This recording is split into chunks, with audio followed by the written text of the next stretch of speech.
হযরত ঈসা নবী আলাইহিস সালামকে আল্লাহ তাআলা আকাশে উঠিয়ে নেওয়ার পর তারপর পুরো 500 বছর পৃথিবীতে কোনো নবী প্রেরণ করেননি বা আসেনি।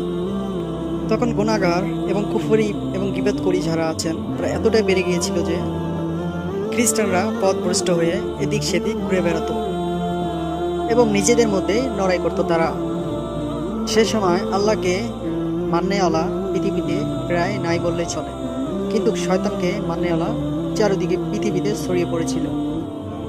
মদ পান করা, জুয়া খেলা, চুরি করা, ব্যভিচার করা, এই সব কিছু সাধারণ মানুষের যেন একটি স্বাভাবিক নেশা ছিল এবং এসব তারা প্রকাশ্যে করে বেড়াতো।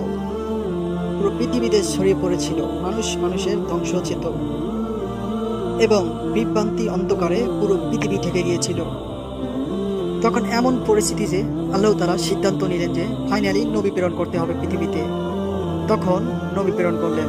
সে আর কেউ নয়, আমাদের নবী। তিনি আর অন্য কেউ নয়, আমাদের কলিজার টুকরা মুহাম্মদুর রাসূলুল্লাহ সাল্লাল্লাহু আলাইহি সাল্লাম। তিনি পৃথিবীতে আগমন করলেন এবং আল্লাহর নির্দেশে অন্ধকার পৃথিবী আলোকিত হয়ে গেল এবং পুকুরের অন্ধকারে তিনি পুনরায় আবার প্রদীপ জ্বালালেন এবং জ্বালাতে শুরু করলেন।